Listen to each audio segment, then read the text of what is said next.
Tem sido uma grande aliada nessa missão, com investimentos em inovação e sistemas para aprimorar processos. Outro serviço do CIE são os cursos à distância. O CIE Saber Virtual tem conteúdo feito em parceria com as empresas. Eles são gratuitos e acessíveis a todos os candidatos cadastrados no banco de perfis. Os funcionários da instituição têm acesso a mais de 30 cursos da Universidade Corporativa, a UniCIE. A instituição vai também ao encontro do jovem estudante. A Expo CIE oferece em um só lugar o acesso a inúmeras vagas, promove cultura e entretenimento para a juventude. Já o CIE em Movimento garante presença física até nas regiões mais distantes.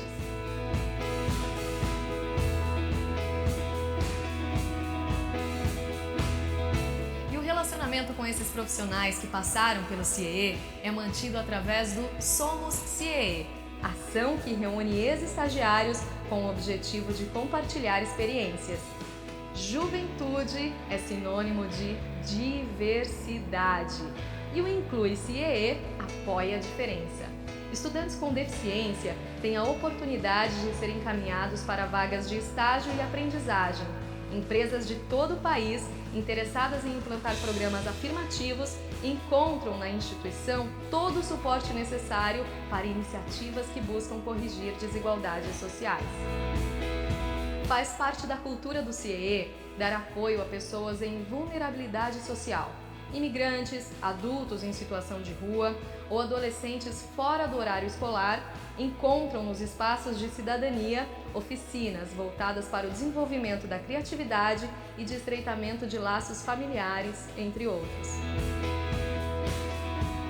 O CIE tem orgulho de fazer parte da história do país e da formação de jovens estudantes brasileiros.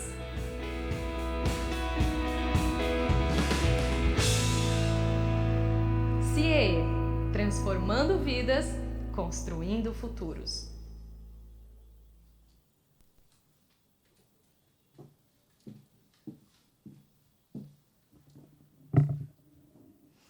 Boa noite, pessoal. Sejam bem-vindos à palestra sobre o tema Dias de Inferno na Síria, com o palestrante Cléster Cavalcante. O certificado de participação do evento ficará disponível daqui uma semana na página de eventos do CIE no nosso site. Pedimos por gentileza que não interrompam a exposição, pois após a palestra será aberto um espaço para perguntas. Para fazer a abertura do evento e a apresentação do palestrante, pedimos que suba ao palco a Tânia Moura, gerente de comunicação do CIE.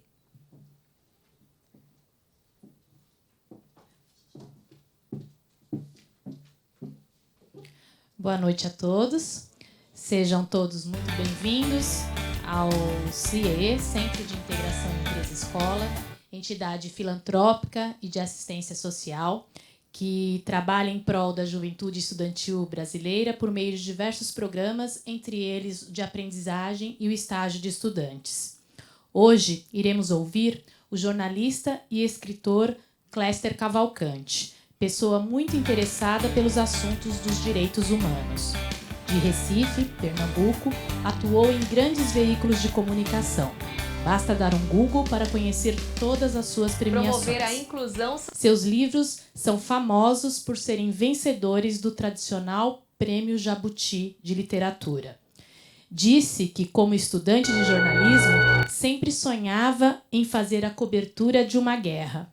E quando começou a trabalhar em grandes veículos, percebeu que o seu sonho poderia se tornar realidade. E se tornou. Quando a guerra na Síria estava acontecendo há um ano, lá em 2011, Cléster Cavalcante passa a imaginar a possibilidade, com visto de imprensa, de fazer a cobertura da guerra.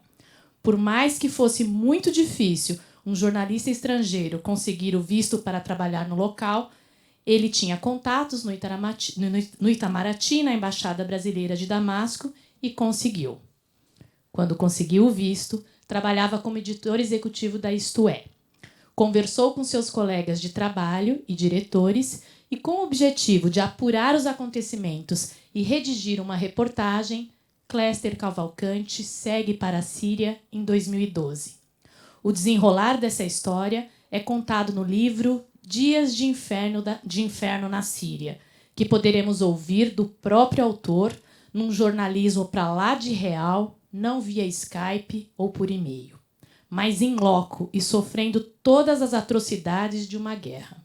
O Brasil cobre guerras à distância, do país vizinho, da cidade mais próxima, por isso a importância do jornalista Cléster ainda ser redobrada.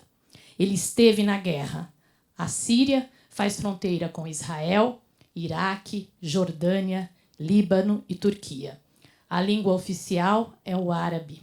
Poucos falam inglês, o que deve ter dificultado mais ainda a vida de Cléster Cavalcante. Uma frase que li de Cléster: a atividade jornalística tem um papel importante que consiste em denunciar situações, mas antes de haver a preocupação com os jornalistas em si, é preciso pensar na segurança de toda a população. Frase do jornalista Cléster Cavalcante. Seja bem-vindo entre nós, Cléster. Conte-nos a sua história na Síria. Muito obrigada.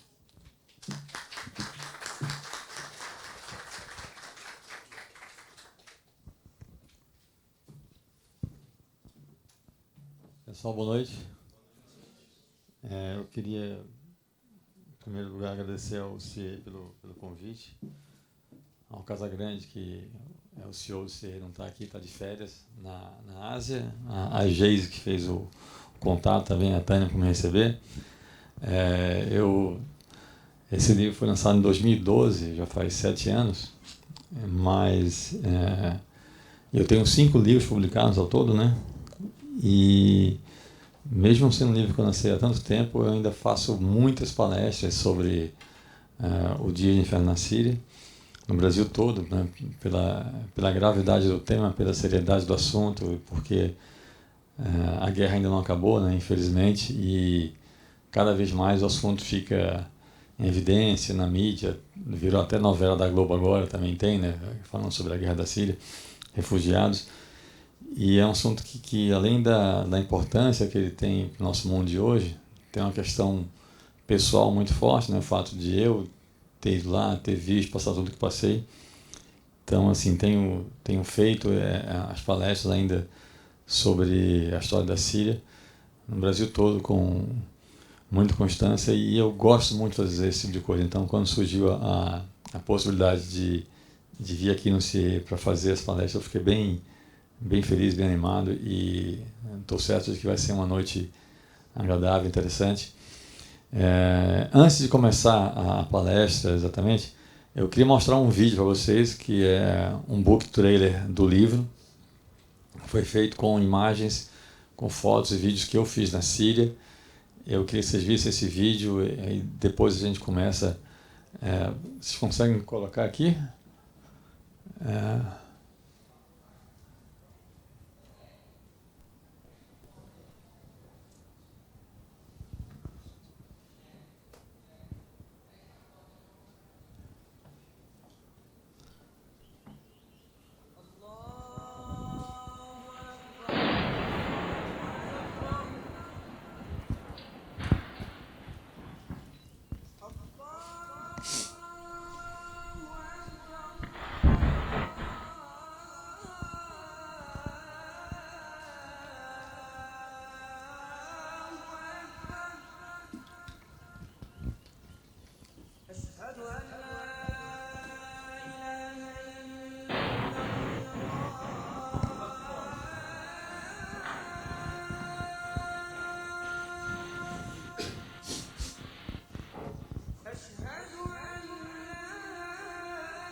Bem, essas imagens, como eu falei, né, são imagens lá de Homs.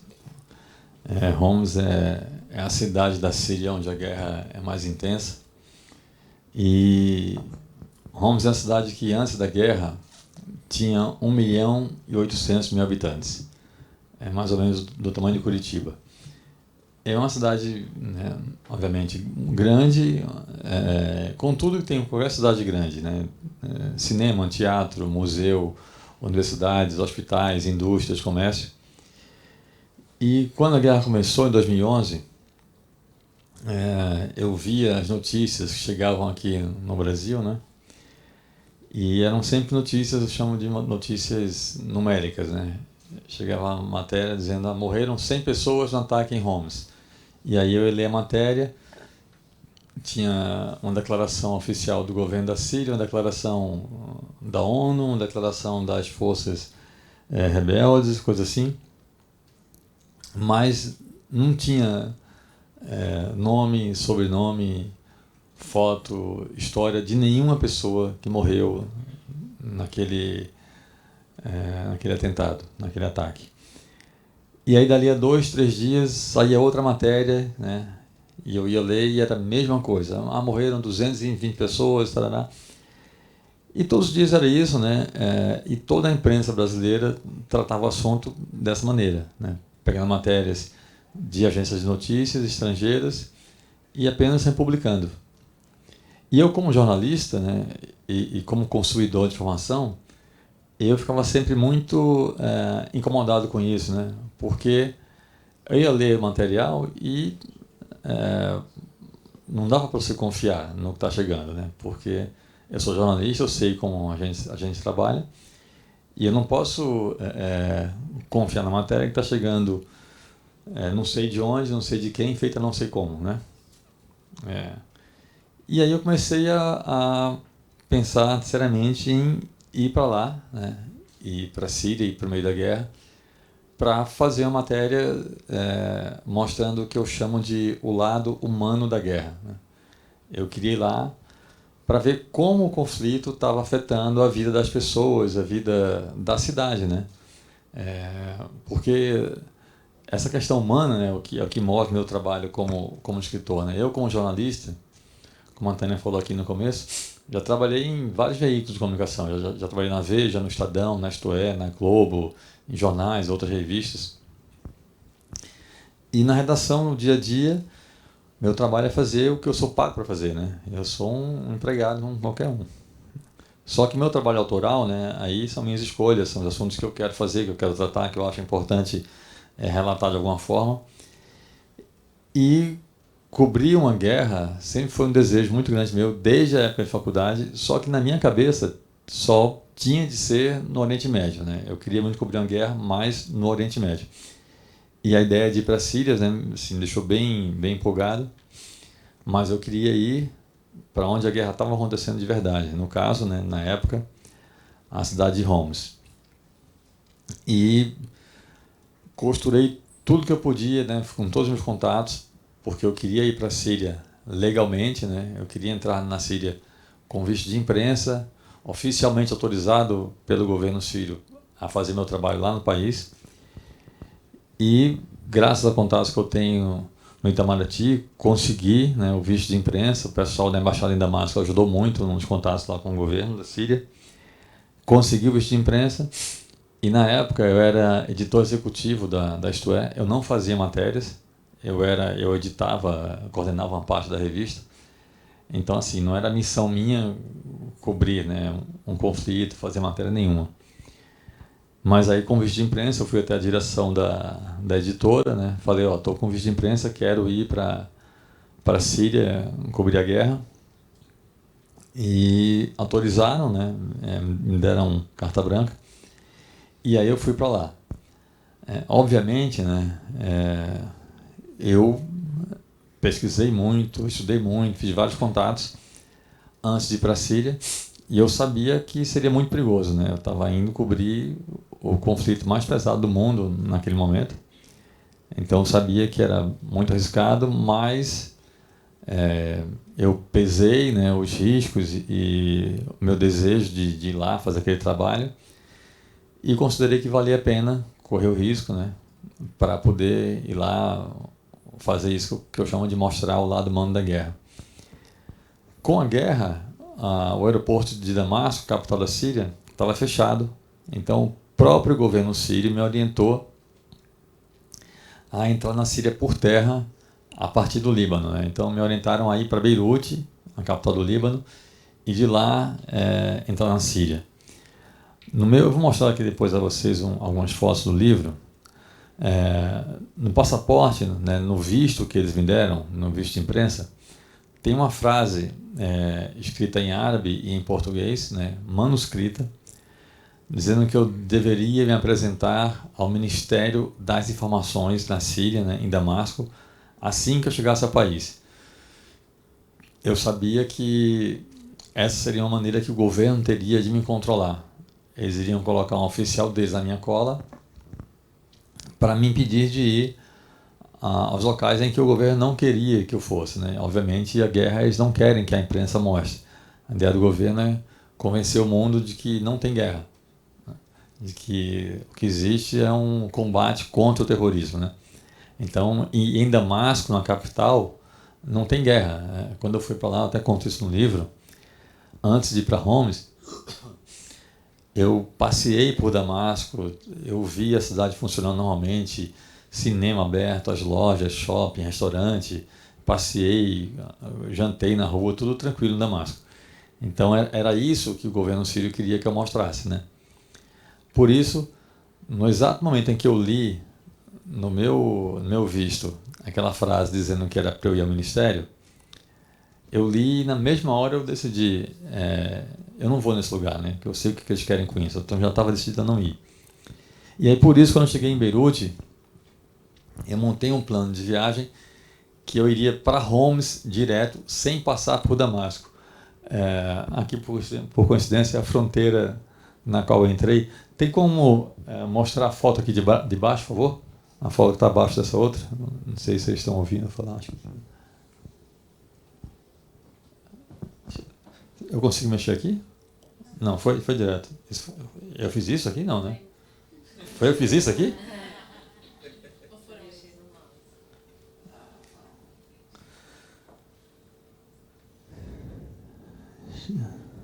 Que bom. Vai ser difícil isso. Enfim.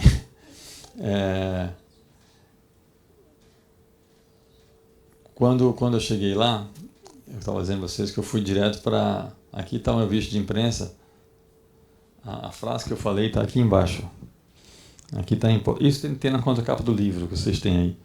Procurar o Ministério da Informação imediatamente após a chegada. E aí eu fui para Beirute, né? E aí eu peguei um ônibus. Esse pessoal aqui, apareceram aqui duas pessoas importantíssimas nessa viagem. Esses dois são dois irmãos que eu conheci lá em Beirute. Eles são brasileiros, mas moram lá a vida inteira, voltaram para São Paulo há pouco tempo, falam árabe fluentemente, me ajudaram muito lá. Então, com a ajuda deles, eu peguei um ônibus em Beirute, direto para Homs, né? Vocês terem ideia, assim, imagina que Beirute está aqui, né, no Líbano, aqui está uma Mediterrâneo, aqui está Beirute. Homs é mais ou menos aqui assim, né? Você passa pela fronteira e vai para Homs. E Damasco, aqui está Beirute, Damasco está para cá, a capital da Síria, né? Então eu peguei um ônibus aqui e fui direto para Homs. E aí foi curioso porque já nesse ônibus, né, eu comecei a ver o que eu queria, que são as histórias humanas, né? Eu conheci nesse ônibus um rapaz que é esse cara aqui. Esse rapaz aqui chama Jawad. Eu estava no ônibus e aí, numa cidade chamada Trípoli, o ônibus parou, subiram algumas pessoas, entre elas o Jawad e um amigo dele. Eles subiram, sempre que eu pego o ônibus assim, viajando ao trabalho, eu gosto de ficar perto da janela, lá para trás, né, vendo o movimento na rua, né? Eu estava lá atrás, no canto assim na janela, e eles vieram, subiram, né, o Jawad, amigo dele, e sentaram assim à minha esquerda. E ficaram conversando em árabe, e eu fiquei lá na minha quieto, e aí, depois de um tempo, o ônibus parou nesse lugar aqui, onde tem essas pessoas aqui, essas mulheres, e o Jawad desceu para falar com elas. Eu fiquei vendo, essa foto eu fiz de dentro do ônibus, né? E essa senhora aqui, que era a mais velha do grupo, ela ficou falando com ele, né, chorando e segurando ele. Dava para entender claramente que ela não queria que ele voltasse para o ônibus. Ele deu para ela um maço de dinheiro e voltou para o ônibus, né? Quando ele voltou para o ônibus, que ele veio andando no corredor, né, na minha direção, eu vi que o lado esquerdo do rosto dele, porque ele estava aqui, né, à minha esquerda. Quando ele saiu, eu só via o lado direito do rosto dele. Quando ele voltou, eu vi que o lado esquerdo do rosto dele estava todo queimado, aquela coisa a pele, né, meio enrugada de queimadura, e que ele não tinha metade da orelha esquerda. O ônibus saiu, eu vi lá as mulheres chorando, né? E aí ele também ficou um pouco lá quieto, chorando com o amigo dele. Eu esperei ele parar de chorar. Aí fui falar com ele, ele não falava inglês, o amigo dele falava um pouco. E aí me contaram, né, a história dele, que era o seguinte: o Jawad trabalhava com o pai dele, né? A família dele é síria, é de Homs. O pai dele tinha uma mercearia lá na cidade. E a cidade de Homs, ela sofreu tanto, e sofre até hoje tanto com a guerra, porque 90% do povo da cidade de Homs apoia a revolta, né? Apoia as forças rebeldes. Ao menos apoiava até uns 5 anos atrás. A coisa chegou a um ponto tão grave que o pessoal também passou a apoiar o governo, para ver se acaba logo a confusão toda. Mas naquele momento, né, a cidade inteira estava contra o governo. E havia várias bases das forças rebeldes em Homs, né? Casas normais que os rebeldes aparelharam para combater o governo, inclusive dando apoio à imprensa. Quando eu fui para lá, eu ia ficar numa dessas casas, numa casa toda equipada pelos rebeldes com material de telefone, internet e tudo mais, para a imprensa estrangeira poder usar e divulgar para o mundo o que acontece lá, né? Então eu ia ficar numa dessas casas lá com eles em Homs. Não sei se vocês viram um filme que eu acho que chama Minha Guerra Particular, em português, que é a história real de uma jornalista britânica. Eu até falo dela no livro.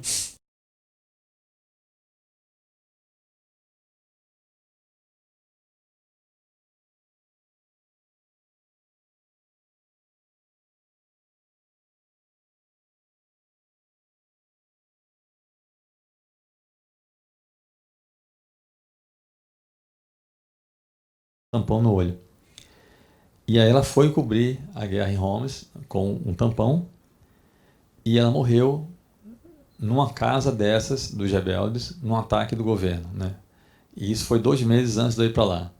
Então eu sabia, né, que a coisa não era brincadeira, e que se mataram uma jornalista britânica, né, e ninguém fez nada, né, imagina o brasileiro, né, é uma barata, né? Então eu sabia que a coisa não ia ser brincadeira. E aí, por esse motivo que eu falei agora, né, a cidade de Homs era e ainda é muito atacada pelo governo, pelas forças militares oficiais, e entre, né, todo o povo lá da cidade que apoiava os rebeldes estavam também o pai do Jawad e a família toda. Então, um certo dia, eles estavam trabalhando na mercearia. Assim que começou a guerra, o Jawad tentou convencer os pais dele a saírem de Homs e irem para outro lugar, mas assim, aquela coisa de família tradicional, né? Nascemos aqui, somos daqui, não vamos sair, e é isso.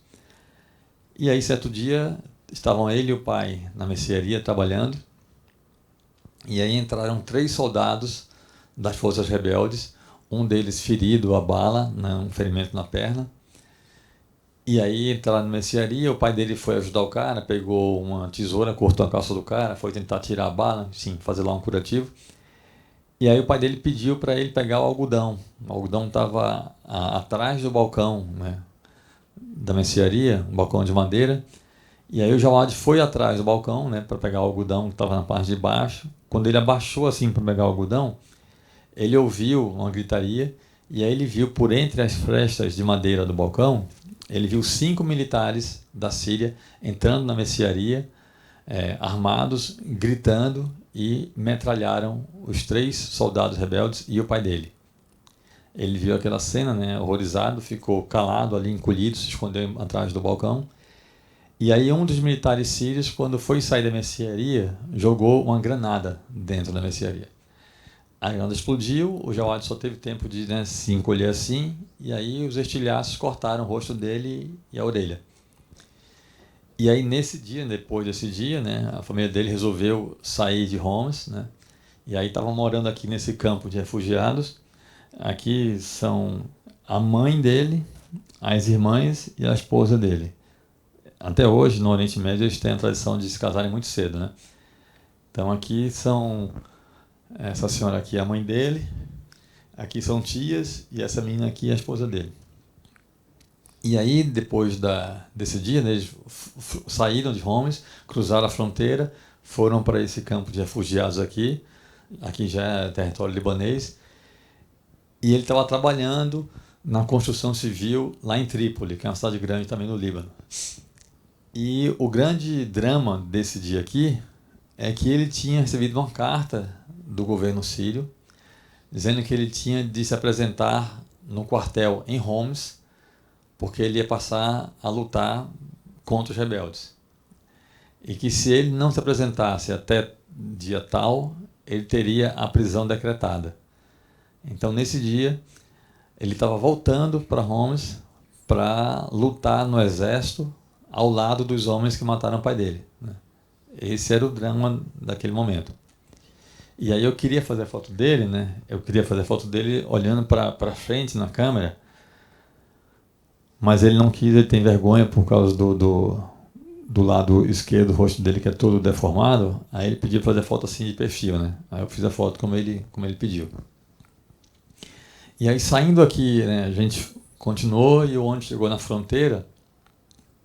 E aí uma situação muito, muito curiosa. Eu queria mostrar para vocês aqui a foto do local exato, porque na fronteira os oficiais mandam todo mundo sair do ônibus, né?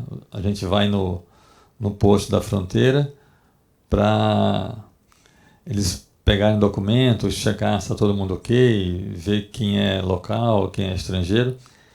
E aí nesse posto da fronteira, todos os passageiros foram liberados, né? O posto é esse aqui, menos eu, né? Aí todo mundo foi, passava ok, passava beleza, só que chegou a minha vez, eu dei o passaporte, o cara olhou assim, aí falou pro outro, Sarraf. E aí olhou assim um pro outro, ficou meio assim, pegaram minhas coisas. Eu tinha deixado de propósito a mochila no ônibus, né, para ter um argumento para voltar para o ônibus, se fosse o caso. E aí me colocaram numa cadeira sentado quieto lá, ninguém me dizia nada. Um deles saiu, foi no ônibus, quando eu vi o cara voltou com minha mochila. E ninguém me dizia nada, as pessoas iam embora. E o ônibus foi embora, eu fiquei lá sozinho, ninguém me dizia nada. E aí eu tentando falar com um cara em inglês, né, e ele não falava. Aí até que me levaram para uma sala. Quando eu entrei na sala, tinha um cara sentado de bermuda, camiseta, parecia ser o chefe deles lá. Ele estava sentado numa cama, tinha uma cama de solteiro e tinha uma mesa assim. Ele estava sentado na cama, no celular, falando em árabe, né? Aí um dos oficiais me colocou nessa sala, na frente do cara, e o cara falando em árabe, e daqui a pouco ele falou assim, pegou o telefone e falou assim, for you, para você. Achei muito estranha a ligação para mim ali, né? O cara falando em árabe, né? Aí falei, for me, ele, yes, for you. Aí me deu o celular, eu peguei, né? Aí falei em inglês, e aí era uma mulher que falou assim, oi, meu nome é Abir, não, falou assim, o que você está fazendo aí? Eu falei, não, primeiro, quem é você? Aí ela falou, meu nome é Abir Al-Hamed, eu sou chefe de comunicação do Ministério da Informação. O que é que você está fazendo aí? Eu falei, eu estou indo para Homs, que é o que eu vim fazer aqui. Ela falou, você não pode ir, você sabe que você tem de vir aqui em Damasco, você tem de vir aqui no ministério antes. Eu falei, não, deixa eu ir primeiro para Homs, eu estou aqui perto já, porque desse ponto que eu estava até Homs, daria mais umas 2 horas só de ônibus. Eu falei, estou aqui perto já, deixa eu ir para Homs, depois eu passo aí. Né? Eu quero dar uma de brasileiro esperto, né? Aí ela falou, não, você tem de vir aqui primeiro. Né?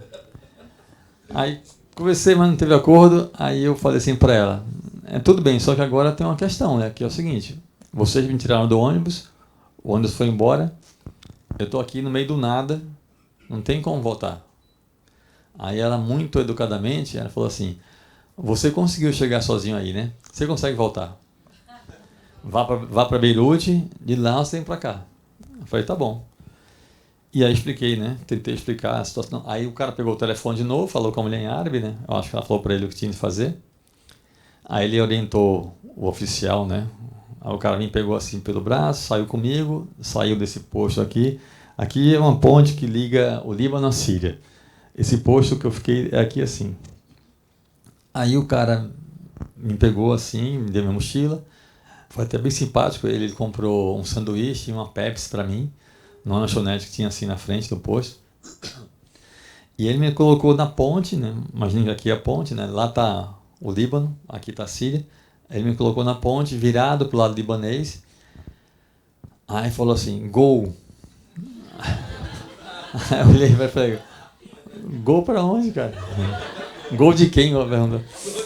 Aí ele falou assim, I'm sorry, com aquele sotaque árabe pesado, ele falou assim, I'm sorry, my friend, you have to go.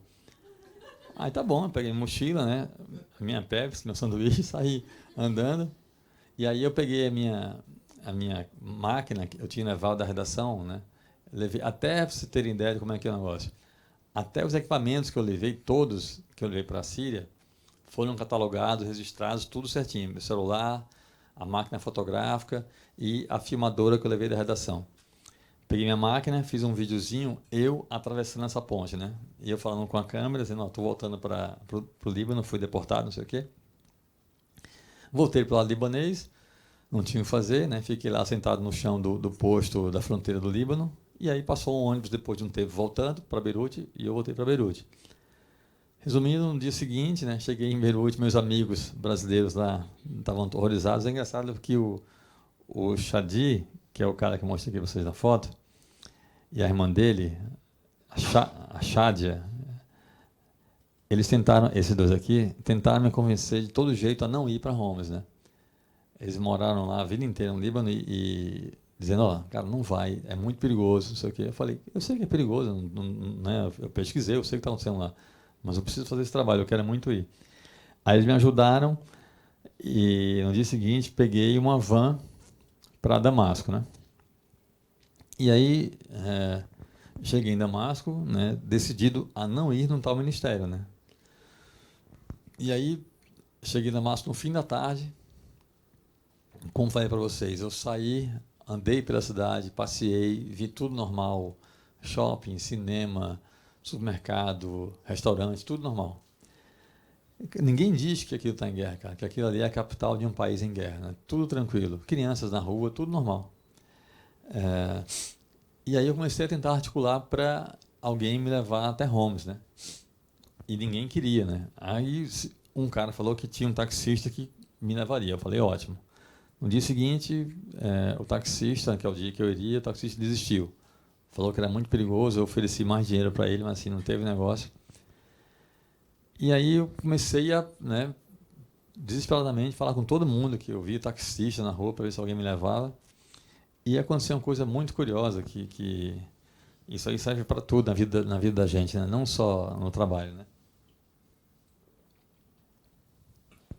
Que é o seguinte, muitas vezes a gente dificulta as coisas. Às vezes a solução é bem mais simples do que a gente imagina e a gente já coloca a dificuldade antes, né? Aí um taxista que eu falei com ele, ofereci para o cara uma fortuna, $500, para me levar lá para Homs. Ele falou que não. Aí ele falou assim, por que você não vai na rodoviária? Eu falei, rodoviária? Eu falei, tem ônibus para Homs? Ele falou, tem todo dia. Assim, tem, acho que eram 3 ou 4 por dia que saía. Eu falei, o senhor me leva lá? Sim. Aí o cara me deixou na rodoviária. Eu sou de ascendência italiana, né? Mas daquele ramo da Itália que foi colonizado pelos mouros, então tem essa cara também de árabe, né? Rosto fino, nariz grande, moreno. E fui para a Síria de propósito, né? Bem bronzeado e barbudão para parecer um deles. Então, eu passava em todo lugar, ninguém me dava importância, achava que eu era um deles lá. Foi curioso até, porque muita gente ia falar comigo em árabe e eu fingia que entendia. E aí, cheguei lá na rodoviária, eu vi uns caras falando Homs, Homs. Aí eu falei, olha, isso é o ônibus para Homs. Aí eu fui seguindo, né, o pessoal que ia, consegui fazer tudo. Consegui comprar o ingresso, o bilhete, entrei no ônibus. E como eu falei para vocês, sempre eu entrei, fui lá para trás, sentei lá no fundo, perto da janela, e fiquei lá quieto. E aí eu vi quando o cobrador começou a passar, né, pegando o canhoto dos bilhetes, né, passageiros, né, e ele oferecia água ou chá, né, para as pessoas. E chegou perto de mim, ele falou, lá tem uma coisa, tem alguém aqui que é muçulmano? Não. Eu também não sou cristão, mas eu sempre tive muita admiração a respeito pela cultura árabe, pela cultura muçulmana. E antes de ir para a Síria, já tinha ido em vários países muçulmanos e sempre que posso eu vou na mesquita, ver como é que é, sentir a energia deles. Eu gosto muito, tenho muito respeito por eles. Então já conhecia um pouco, né, da cultura, da fé também. E nos países árabes, eles têm um hábito de qualquer coisa que o cara vai fazer, vai falar com você, seja para comprar um pão na padaria, antes de qualquer coisa eles falam salam aleikum. Salam aleikum quer dizer que a paz de Allah esteja com você. E a resposta é aleikum salam. Então eu já sabia isso, né?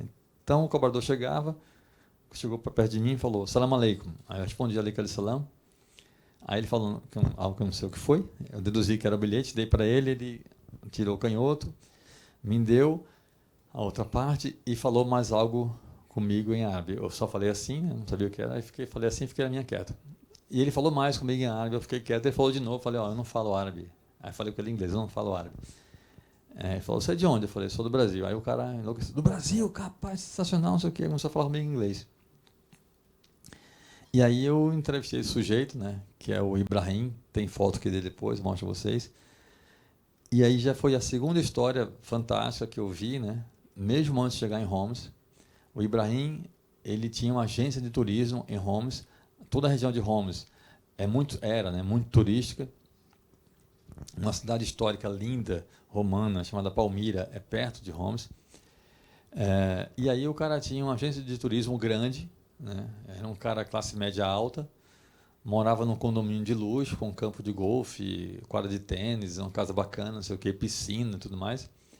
E com a guerra, né, obviamente, ninguém faz turismo, né, numa região em guerra.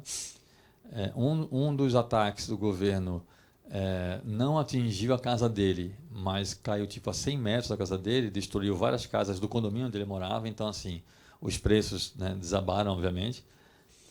E aí ele não tinha mais emprego, muito perigoso lá. Ele era casado com 2 filhos. A mulher e os filhos dele voltaram para a casa dos pais dela, numa cidade também da Síria, mas lá perto do Iraque, onde a guerra não chegou. E aí ele, né, com aquela coisa do orgulho do homem que não quer voltar, não quer morar na casa do sogro, ele ficou trabalhando como cobrador de ônibus, né? Aí ele ficava todo dia, ele estava morando em Damasco, num quartinho na casa do amigo dele, e ele ficava fazendo esse trecho Homs-Damasco o dia todo. E tentou me convencer também a não ir para Homs. Falou, cara, é muito perigoso, não vai, tem gente morrendo lá todo dia, perdi vários amigos. Eu falei, eu sei, mas assim, eu vim aqui para isso, cara, agora não vou desistir, já estou aqui tão perto. E aí, enquanto a gente conversava, o ônibus foi parando assim no acostamento, eu olhei pela janela e vi uma barreira militar muito grande, né? Muitos militares, uma tenda armada assim no acostamento. E aí ele explicou que algum militar iria entrar para fazer a vistoria no ônibus, né? Quando o ônibus parou, ele foi lá na frente para falar com o militar e eu fingi que estava dormindo, né? Fechei os olhos, fiquei assim quieto, mas deixei um pouquinho assim, olho aberto para eu ver, né? Fiquei assim.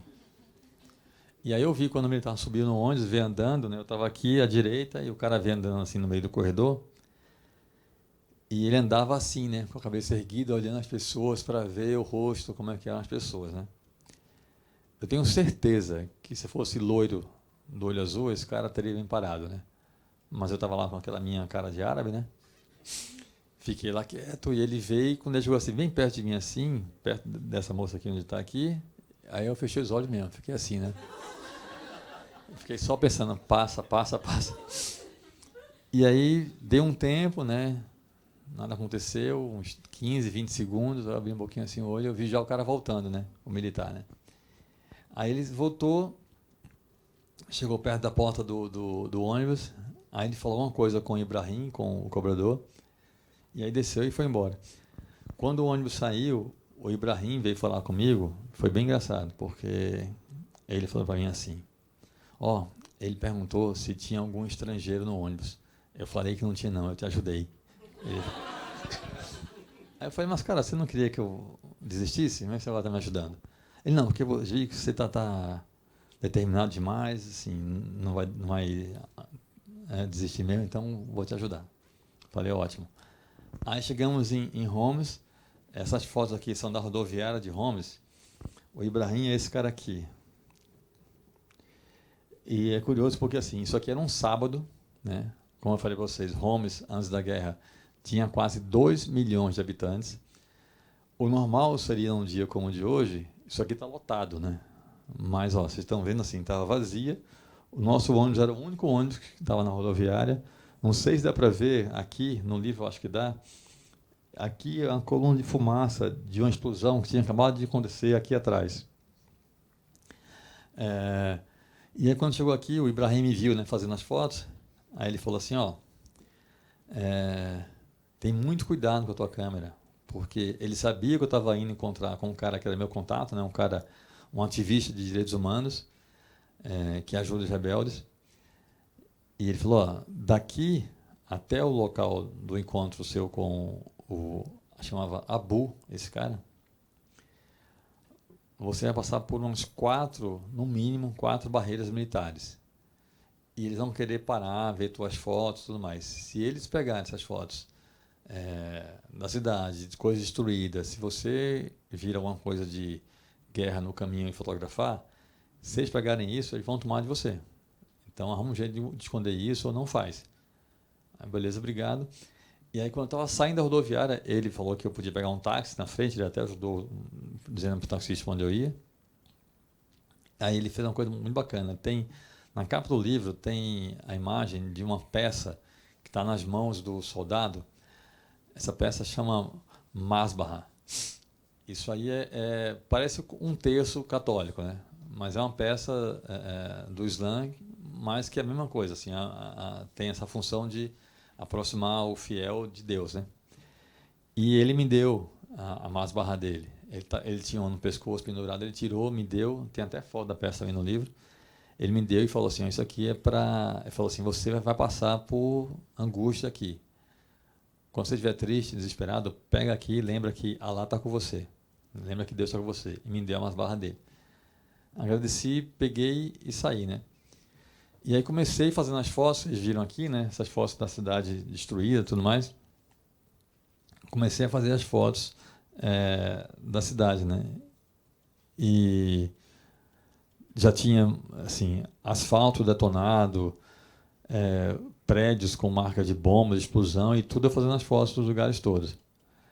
E aí eu sempre fazendo as fotos, né, essa foto que eu fiz lá, você está vendo aqui, o asfalto todo destruído, tem vários prédios desses com marca de explosão. Uma coisa curiosa, essa foto eu fiz lá em maio de 2012, né? Preste atenção nessa foto aqui, nesse poste desse prédio aqui. Esse livro ganhou o prêmio Jabuti de literatura, né, em 2013. Né? O prêmio Jabuti é sempre um ano depois ao ano da publicação do livro. Quando a gente ganhou o Jabuti, a editora decidiu fazer uma edição nova do livro com o selinho do Jabuti na capa. Eu até coloquei mais umas coisas, atualizei mais umas coisas e consegui uma foto muito forte, que é essa foto aqui, no livro é melhor de ver porque está do lado.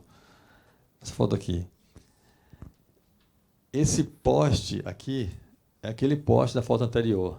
Esse prédio aqui é aquele prédio da foto anterior. Isso aqui, um ano depois, né? Então, é o mesmo lugar. E essa outra foto aqui é a mesma rua, só que do ângulo contrário. É muito louco imaginar que um ano antes disso eu passei por essas ruas, já tinha sinal de destruição, asfalto detonado, os prédios destruídos, mas não assim, né? Então, só para comparar, ó, aquele postezinho ali é esse aqui, entendeu? E esse prédio aqui no canto direito é esse daqui, que está todo destruído agora, todo esse daqui. Então, e aí eu fui, né, passando pela cidade, fazendo as fotos todas, né, mas sempre muito atento. Eu estava no táxi, no banco traseiro, olhando para a rua o tempo todo e vendo o movimento. Então, sempre que eu via algum carro militar, alguma barreira militar, eu tirava o cartão de memória da minha máquina, escondia dentro da carteira, e aí quando os caras paravam, eles pegavam o passaporte, olhavam e sempre diziam sarraf, sarraf. Eu não sabia o que era isso, né? E aí eles viam a máquina, pediam para ver, eu dava para eles a máquina, eles iam ver as fotos, e aí só tinha fotos de turismo, né? Foto de Mesquita, dos meus amigos, do Chadi, da Chad, dos irmãos lá de Beirute, de paisagem, não tinha foto nenhuma de guerra, né? E aí me liberavam. Até que, num certo ponto do percurso, eu estava no táxi quando eu ouvi uma explosão muito forte. Olhei para o lado e aí, a uns 300 metros da gente, né, do carro, eu vi só um fogaréu, né, no alto de um prédio, muita fumaça saindo. E aí, tentei convencer o motorista a ir lá comigo, ele não queria ir. Mas briguei, fomos.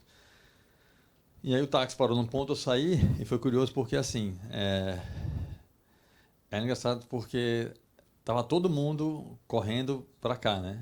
E eu indo para lá, né? E eu tem uma palestra que eu faço que é muito focada no ambiente corporativo, né? Em empresas, que eu uso essa minha experiência e faço analogias com o mundo corporativo, com o ambiente do trabalho, né? E aí eu sempre falo desse momento como assim, né? É um módulo das palestras que eu falo quando a bomba explode, né? Como você se comporta no seu ambiente de trabalho, né? Ou até mesmo na vida, né? Quando surge um grande problema, né?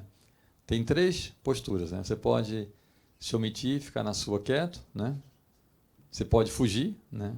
Correr para longe, ou você pode tentar ajudar, né? Se oferecer, se apresentar, ó, estou aqui, o que eu posso fazer, né? Nesse caso, eu estava trabalhando. Eu sempre falo isso, eu não sou nem doido, como alguns pensam, nem muito corajoso, como alguns acreditam. Assim, eu só sou um cara muito focado no meu trabalho, né? Naquele momento, a minha missão era registrar a guerra. Então, se cai uma bomba, eu preciso mostrar a bomba, né? Eu não saí de São Paulo para chegar em Homs para ter uma explosão e eu saí correndo, né?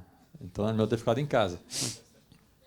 Então, fui lá, fiz a foto da explosão, voltei para o carro, a gente voltou para a estrada, né? E aí eu cometi um erro, né? Que é o seguinte, eu estava, como eu falei, estava no banco traseiro do táxi, e aí com aquela coisa da explosão, eu fiquei tão excitado assim né, do que estava acontecendo, de estar lá, sabe? Assim, a guerra da Síria é um assunto que já está e vai estar para sempre no livro de história, né? E eu estava ali, entendeu? Então, assim, eu fiquei muito excitado, assim, pensando na possibilidade do que eu poderia ver ainda ali dentro. E fiquei imaginando se aquele avião que jogou uma bomba ali, tipo, fazia 5 minutos, não poderia jogar outra, né? Então, eu baixei o vidro do táxi, fiquei com o corpo para fora assim, né, o tórax para fora do carro assim, com a câmera na mão, olhando para o céu para ver se eu via, né, o avião, se eu conseguia flagrar na hora que ele jogasse outra bomba, né? E aí, esse foi meu erro, porque aí eu perdi o foco da estrada, né, das barreiras militares. E aí eu estava de olho no céu, com a câmera na mão, o corpo fora do táxi, quando eu senti já o táxi parando, né? Não é que ele estava encostado, ele estava já freando assim. E aí eu olhei para frente, eu tinha uma barreira militar gigantesca, uma tenda militar armada assim, bem grande. Lança-míssil, metralhadora giratória, tanque de guerra, parecia um filme do Rambo, assim. E aí, eu fora do carro com a máquina na mão, assim, né? Quase me oferecendo para os caras, né? E aí, cara, quando o carro parou, já veio um militar falar comigo, eu entrei, coloquei o corpo no carro, né? A minha única reação foi colocar a máquina embaixo da mochila, estava assim do meu lado. O cara chegou, falou em árabe, eu falei, não falo árabe. Aí ele pediu o passaporte, dei para ele. Ele pegou o passaporte, abriu assim, aí ele deu um grito, Sarraf, Sarraf. E aí da tenda militar saiu um cara mais velho, que parecia ser o chefe de todos lá, um oficial. Esse cara saiu, ele bem calmo assim, chegou perto do carro, pegou o passaporte, olhou assim e falou, Sarraf Brasília. E aí olhou para mim, aí apontou assim para a bolsa e pediu a minha mochila. Aí eu dei para ele. Quando eu dei para ele a mochila, ele viu que tinha uma máquina embaixo da mochila, né? Ele apontou assim para a máquina e falou, foto. Aí eu pedi a máquina. Ele estava aqui, fora do carro, né? Aí eu virei as costas para ele, peguei a máquina, e eu virei as costas para poder tirar o cartão sem ele ver, né? E aí, naquele estresse, naquela tensão toda, eu fui tirar o cartão e não conseguia abrir o compartimento da máquina. Aí eu senti aquele cano na minha cabeça, de um revólver, né? De uma arma, né? Uma coisa assim, um ferro assim na minha cabeça. E o cara começou a gritar comigo em árabe, né? Eu tenho uma coisa que é muito boa para o meu trabalho, às vezes não ajuda muito, mas geralmente dá certo, que quanto mais punk, mais aterrorizante é a situação, mais tranquilo eu fico ou apareço, demonstro estar, né? Aparento estar. E aí eu pensei assim, falei, cara, não vou girar enquanto eu não tirar o cartão da máquina, né? Ele pode dar quantos tiros quiser que eu não vou sair daqui. Aí eu consegui tirar o cartão, né? E eu vi uma gritaria, cara, um terror. Todo mundo gritando, a agonia dos infernos. Eu consegui tirar o cartão, coloquei aqui assim, embaixo do polegar, né? Aí peguei a máquina aqui assim, dei para o cara, ele segurou a máquina. E aí, quando eu dei para ele a máquina, que eu olhei, né? Eu vi o que estava acontecendo. O carro estava cercado por militares, todos apontando armas para o carro, gritando em árabe. O motorista, coitado, também estava apavorado. Aí o cara pegou a máquina, né? Deu a minha mochila e a máquina para o soldado, né? O cara foi abrir minhas coisas. E voltou para a tenda militar, né? O oficial. Mandou eu sair do carro. Eu saí do carro. Eu tenho moto, eu só ando de moto, né? Eu não tenho paciência para o trânsito. Então, por andar de moto, eu tenho muita calça, que chama cargo, né? Aquelas calças com bolso grande na perna, né? Para colocar celular, carteira. Eu estava com calça dessa, né? Até porque para viajar a trabalho, eu sempre uso um bloquinho, que eu escrevo tudo. Aí é bom ter os bolsos grandes para colocar o bloquinho, colocar a máquina e tudo mais. E aí eu estava com o cartão aqui, eu coloquei a mão aqui no bolso de cima da calça, esse bolso normal, né? Digamos assim. Soltei aqui o cartão e deixei lá. E aí, quando o oficial saiu aí na hora eu peguei meu celular, liguei para o Bruno, que era o cara que era meu contato na Embaixada do Brasil em Damasco. Falei, Bruno, é o seguinte, cara, tá um estresse aqui, me pararam aqui na barreira militar. O oficial pegou minhas coisas e assim, aí eu estava falando com o Bruno quando o cara saiu, né? O oficial saiu da tenda. Aí eu falei, Bruno, o cara chegou aqui, fala com ele, cara, explica a ele que não fiz nada de errado, estou todo legal, não sei o quê. E aí falei pro cara, né? Falei em inglês, devagar, usei palavras bem simples. Falei para ele, isso aqui é um amigo meu da embaixada em Damasco, fala com ele. Aí ele falou, ok. Aí fez assim. Aí eu dei para ele o celular, pro oficial. Aí ele pegou o celular, desligou e colocou no bolso. Aí eu fiquei mais preocupado. Aí ele mandou eu entrar no carro de novo. Eu entrei na frente, né, no táxi, do lado do motorista, e atrás de mim foi o soldado com minha mochila, minha máquina e um fuzil na minha nuca, aqui assim. Esse táxi saiu, andamos uns 10, 15 minutos, e aí paramos no meio da rua, num lugar que era um conjunto residencial, prédios de 4 andares, assim, todos iguaizinhos. A gente ouvindo já muito tiro, muita explosão o tempo todo. É muito louco porque eu adoro cinema, vejo muito cinema. E por mais que você veja filme de guerra, nada se compara à coisa real, cara. Barulho de explosão, de tiro, de metralhada, é muito louco você estar ouvindo aquilo o dia todo. E era muito triste também porque era um conjunto residencial muito grande, mas você não ouvia nenhum sinal de vida. Nem música, nem choro de criança, nem cachorro latindo, nada. Não tinha vida ali. Era só mesmo os prédios. Mas muito tiro, muita explosão. E aí me colocaram no chão, né? Estava assim, numa esquina, na calçada, sentado no chão. Aí ficavam 7 ou 8 militares me cercando assim, né? Eu sentado no chão. Eles apontavam as armas para mim e gritando comigo em árabe, né? E eu não falo árabe, eu dizia para eles, eu não falo árabe, e os caras apontando a arma para mim, gritando, com o dedo no gatilho, né? E eu esperando que os caras fossem me matar, né? Aí eles faziam isso, paravam. Aí eles paravam, aí ficava só uns 3, 4 lá de olho em mim, os outros saíam, e aí o clima dava uma acalmada. Aí daqui a pouco voltavam todos hoje de novo e faziam tudo aquilo de novo, né? Aquele terror psicológico, né? E é tão desesperador, cara, que chega uma hora que quase você pede para o cara atirar para acabar com aquilo, porque realmente é muito pesado.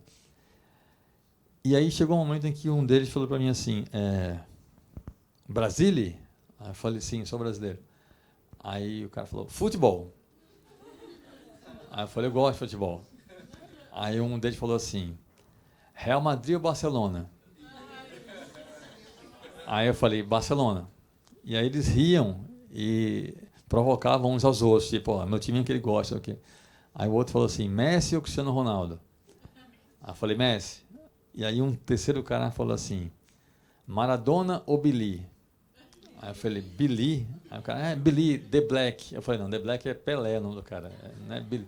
Aí eles ficaram rindo, não sei o quê. O mais louco é que essa conversa de futebol aconteceu com todos eles apontando arma para mim. Ninguém baixou a arma para falar de futebol, não.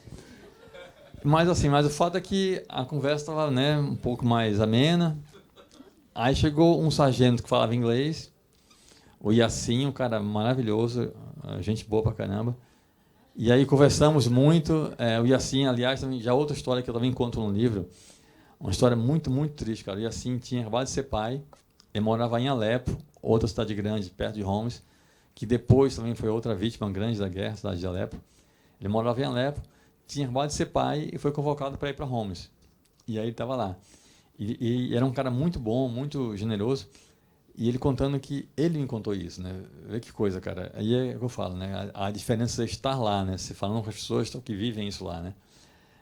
Ele me contou que muitas vezes à noite, né, no alojamento, ele, como ele era um cara mais estudado, não sei o que, ele trabalhava só na parte administrativa. Ele não ia para a guerra, para confronto. Só que ele me contou que muitas vezes amigos dele do exército chegavam à noite no alojamento para dormir, se gabando porque tinham estuprado a menina de 13 anos, com relógio de ouro que roubaram de casas que invadiram, contando com orgulho que mataram a família inteira, pais e filhos. Ele me contou que amigos dele contavam essas atrocidades com orgulho, né, à noite no alojamento. E aí, mas ele já tinha me ajudado, já tinha dito até como eu poderia chegar no local onde eu ia encontrar com o meu contato, que era até perto desse ponto que eu fiquei. Segundo ele, daria uns 1.500 metros. Até me mostrou como chegar lá. Eu falei, sai daqui, eu vou andando. Ele é perigoso. Mas, cara, eu acho que ninguém vai me explodir, né? Eu estou andando no meio da rua, sozinho, sem nada. Já estava tudo já na minha cabeça como eu ia chegar lá para encontrar com o Abu. E aí chegou um carro civil, né? Sem placas, com 4 rapazes muito jovens, sem uniforme militar, sem nenhuma identificação. E aí esses caras falaram em árabes com os militares, e aí me entregaram para esses caras. Assim, cara, naquele ambiente, um carro civil, sem placa, os caras sem identificação, é milícia, né? Não é outra coisa. É a pior coisa que você quer ver num momento desse, cara. Eu preferia ficar com a polícia ou com o exército do que com a milícia, né? E aí me pegaram, me colocaram E o pior foi a frase que um dos militares falou quando eu entrei nesse carro, quando eu fui sair, né? O cara falou para mim assim, I'm sorry, my friend.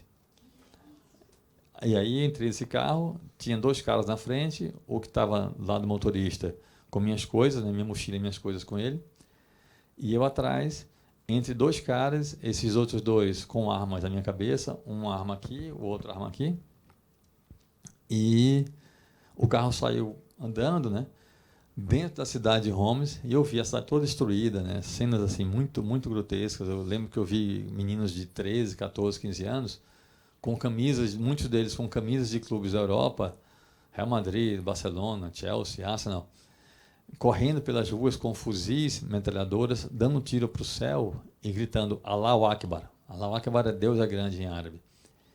Vi a cidade destruída, vi uma vala assim aberta no meio da rua, cheia de cadáveres, sabe, assim, uma coisa pavorosa. E eu pensando o seguinte, se esses caras, né, estão passando comigo por aqui, sabem que eu sou jornalista, e não se preocuparam, né, em vendar meus olhos, colocar uma coisa na minha cara para não ver nada, se estão deixando ver tudo isso, é porque vão me matar, né? Então, comecei a trabalhar na minha cabeça, no meu coração, que eu estava sendo levado para ser executado. E, obviamente, fiquei com muito medo, mas, ao mesmo tempo, muito tranquilo, porque não tinha o que fazer, né? E até porque eu sabia que isso podia acontecer, né? Eu fui para lá preparado para o pior, né? E aí, esse carro foi até um prédio público, me tiraram do carro, e esse rapaz que estava com minha mochila nas costas, ele não falava inglês, ele saiu com um fuzil na minha nuca, e aí com o fuzil ele me indicava a direção que eu deveria ir, né? Para frente, para a direita, para a esquerda, e eu ia andando, até que eu cheguei num lugar que era uma escada, né? Só para descer assim, tinha uma porta um pouco mais alta que meus ombros. E chegou nesse lugar, ele falou, eu olhei para trás e falou, go, e empurrou assim com fuzil, né? E aí eu fui descendo os degraus, e aí quanto mais descia, mais escuro ficava, e eu vi no final do corredor o que me parecia ser uma parede, ou seja, o negócio não tinha saída. E aí ali eu tive certeza que eu ia morrer, absoluta. Aliás, esse momento é o que eu começo o livro com esse trecho, com esse momento. E aí eu fechei os olhos, né? Fui descendo os degraus bem devagarzinho assim, tateando degrau por degrau com os pés, com os olhos fechados, a cabeça baixa, né? Descendo. Fiz uma oração, entreguei a alma a Deus e fui descendo, né? E desse jeito, né? Com a cabeça baixa, os olhos fechados, fui descendo. De repente eu senti um barulho, né? Senti um impacto na minha cabeça, né? Uma pancada na minha cabeça e um barulho, pá! E aí vocês vão rir, porque assim, eu admito que é engraçado hoje, na hora não foi engraçado. Eu tive certeza que era o tiro na minha cabeça e achei que estava morto. De verdade. E aí eu fiquei parado, com os olhos fechados, cabeça baixa, né? E eu pensei assim, ainda bem que foi rápido e não doeu. Eu tinha certeza, de verdade, que estava morto. E fiquei lá parado. Aí me deu uma paz muito grande, sabe assim? Nossa, que bom que acabou. Aí fiquei quieto. E aí alguém me empurrou. Achei muito estranho aquilo ali. Aí eu falei, cara, acabei de morrer, tem gente empurrando já aqui. Porque assim, o fato é que a gente nunca morreu, né? Então a gente não sabe como é que é, né? Mas eu pensei, vai que tem uma fila para entrar no lugar. Aí eu fiquei lá parado, né, com o olho fechado. E aí a pessoa me empurrou de novo, né? Aí eu já abri o olho irado com o anjo, né? Já ia brigar com o anjo. Aí quando eu abri o olho eu vi que o que eu achava que era uma parede, no fim do corredor, não era uma parede. Era uma porta de ferro, daquelas de correr assim, entendeu? O barulho que eu ouvi era a minha cabeça batendo na porta de ferro. Por isso que eu senti aquele impacto e o barulho, né? E aí aquela porta, quando você abria, do outro lado tinha uma sala um pouco maior que esse auditório aqui, que tinha uma divisória. Aqui tinha um quartinho menor, uma salinha aqui menor, e o resto da sala aqui. E era uma delegacia improvisada, né? E ali, naquele lugar, eu fui torturado, ameaçado de morte, passei a noite em claro, algemado, foi o inferno. Tinha o cara que parecia ser o chefe deles, o delegado. Eu cheguei, ninguém falava inglês, aí eu falei que tinha o Yassin, ainda bem que eu tenho inglês boa para nomes das pessoas, tudo que eu escrevo, né? Aí foram buscar o Yassin chegou, o cara falava inglês, né, o sargento falava inglês, e aí esse delegado, ele ia perguntando as coisas em árabe, né, o Yassin traduzia e eu respondia em inglês. E esse cara ia escrevendo um negócio lá, não sei o quê. Depois esse cara veio me dar um documento, papel timbrado da polícia síria, todo escrito em árabe, mandando eu assinar. E eu falei, não vou assinar, não vou assinar em árabe. Não, você tem que assinar. Eu falei, não vou assinar. E aí o delegado começou a gritar comigo. Ele estava fumando, né? Na Síria os caras fumam o tempo todo. Ele pegou o cigarro, veio com o cigarro assim na direção do meu olho, gritando comigo em árabe. E o Yassin dizendo, ó, ele vai cegar teu olho se não assinar. Assinei isso, falei, não vou assinar. E aí ele veio com o cigarro e bem pertinho assim, desviou o cigarro e queimou-se aqui no meu rosto. Tem uma foto aqui que mostra que eu fiquei com a cicatriz ainda da queimadura umas 2 semanas. Quando eu saí da prisão, ainda tinha aqui a marca, eu acho que está aqui em cima a foto. Aí o cara me queimou no rosto, né? Eu não esqueço do barulhinho do cigarro na minha cara, né? Aqui a marca da algema, aqui está meu rosto. Essa bolinha aqui foi a cicatriz que ficou na minha cara ainda por algum tempo da queimadura. E aí ele pegou outro cigarro, acendeu de novo com um cigarro e veio de novo no meu rosto, gritando comigo. E eu falando que não ia assinar, não ia assinar. E ele chegou com um cigarro bem perto assim na minha retina, eu senti o calor nos meus olhos assim. Aí eu falei, tá bom, eu assino. Aí me deram papel, mas eu cometi uma idiotice que eu não assinei de verdade. Eu só escrevi meu nome. E foi idiotice porque naquele momento eles tinham confiscado já o passaporte. Se ele fosse comparar a assinatura, ele ia ver que eu não tinha assinado, mas ele não fez isso, graças a Deus. E aí passei a noite nesse lugar, algemado. No dia seguinte disseram que ia ser solto, eu fiquei todo animado, fiquei feliz. E aí me colocaram num caminhão-baú fechado, cheio de presidiários, muitos deles algemados, até acorrentados pelas pernas uns nos outros. E esse caminhão foi para um presídio, e aí lá todos saímos. A maior parte dos presos foi levada para os blocos grandes do presídio, né, que nem Carandiru, aqueles prédios grandes. E eu e mais uns 5, 6 caras só, acho que não, eu e mais uns 8 ou 9, fomos para uma ala subterrânea desse presídio, que tinha só 4 celas. E eu tentando explicar para o oficial, né, para o agente penitenciário, que eu era brasileiro, que eu ia ser solto, que me disseram que eu ia ser solto, tarará, e o cara não falava inglês. E aí tinha as celas abertas, e aí tinha um cara na primeira cela, assim, né, quando chegam presos novos, eles ficam todos curiosos, né, e ficam olhando quem está chegando. E aí tinha um preso na primeira cela, em pé assim na porta, e falou comigo em inglês. Quer que eu tente ajudar você? Eu falei, claro. Aí ele falou em inglês ele falou em árabe com o agente penitenciário, e falou o seguinte, ele está dizendo que seus documentos foram para Damasco, você vai passar a noite aqui, e amanhã você vai embora.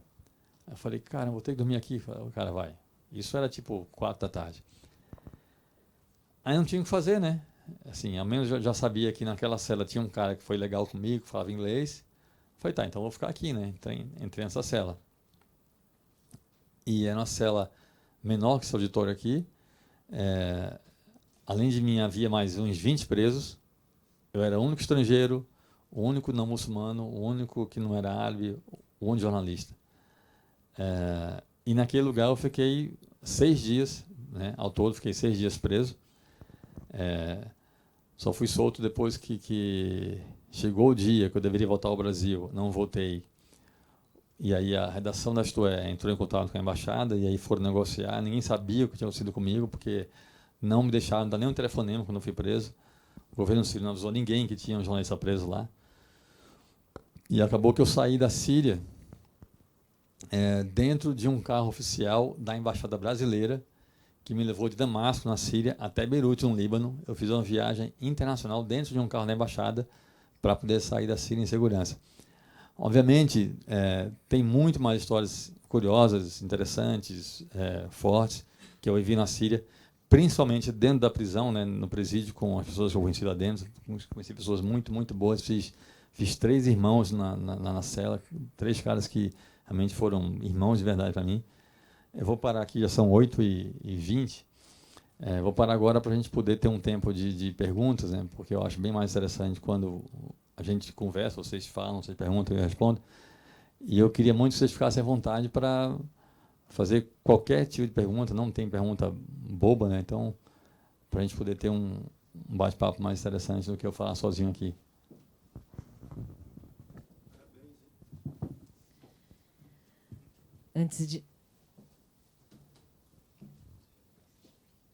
Antes de iniciarmos a sessão de perguntas, CIE fará uma homenagem e agradecimento ao nosso palestrante. Convidamos a Tânia Moura para fazer a entrega do troféu Gratidão.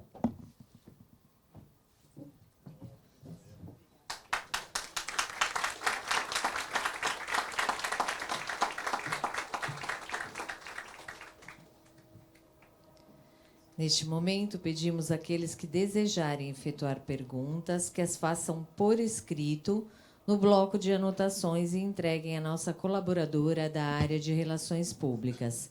É importante que a pergunta esteja legível, seja objetiva, clara e aborde o assunto tratado.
Pessoal, vou ler aqui a primeira pergunta. Como funciona o planejamento de uma viagem como essa? Quem perguntou? Então, cara, é o seguinte, na verdade, é muito complexo porque não é uma viagem normal, né? Então, primeiro é uma viagem de trabalho, né? Nesse caso, como eu queria muito ir para a Síria legalmente, né, com visto de imprensa, a primeira coisa que eu fui atrás foi conseguir o visto, né? Mas num caso como esse, né, desse tipo de assunto, acho que a primeira coisa que você precisa fazer é se preparar psicologicamente, né? Espiritualmente, para quem crê, tudo mais, para o que pode acontecer, né? Porque você não pode correr o risco de chegar lá e surtar, sabe? Porque senão você perde tudo, né? Como qualquer trabalho, né? Qualquer missão de trabalho que você vai fazer, você, por exemplo, há uns 2 meses, eu acho, talvez um pouco mais, eu vim aqui entrevistar o Casagrande, o CEO do CIE, para uma reportagem. Então, eu li bastante antes, preparei, sei o que, assim. Então, para tudo na vida você precisa se preparar, né? Para um caso como esse, que envolve risco até a sua vida de verdade, então, assim, tem essa preparação psicológica, né? Para você, por exemplo, o que eu falei aqui, não podia correr o risco de estar lá, cair uma bomba, ou eu ouço um tiro e surtar, né? O trabalho ir por água abaixo, né? Então, num caso como esse, eu vejo que a preparação pessoal, mental, espiritual é muito mais forte até do que a logística, né? Claro que a logística é muito importante, né? Por exemplo, eu cheguei em Beirute, já tinha aqueles irmãos, né, que eu tinha conhecido, que eu procurei, né, contatos antes. Tinha a embaixada do Brasil em Damasco, né? Já sabia que eu estava indo, ajudou bastante. Tinha meu contato em Homs, né? Então, assim, eu fui com contatos muito bons em todos os lugares, né? Então, isso, ainda mais no trabalho de jornalista, né, seria fundamental ter esses contatos, né? Outra pergunta aqui acho que já respondi até sem querer, se eu fiz algum tipo de preparo psicológico, né? Eu falei sobre isso agora. perguntou como era para mim, né, não como jornalista, como pessoa, né, a questão dos sentimentos, né, no tempo preso. Quem perguntou isso aqui? Cara, assim, não dá para separar, né? Separar o jornalista da pessoa. É só um, né? Então, assim, o tempo todo tava pensando, como eu mesmo, né? Assim, um garoto que cresceu no Recife, de família humilde, que está lá no meio da confusão, vendo aquilo tudo, fazendo parte de um evento histórico importantíssimo. Ao mesmo tempo, o jornalista tem que estar atento, né? Tem um pouco a ver com o que eu falei para ele. Você não pode deixar que seus sentimentos, valores, credo interfiram no trabalho, né?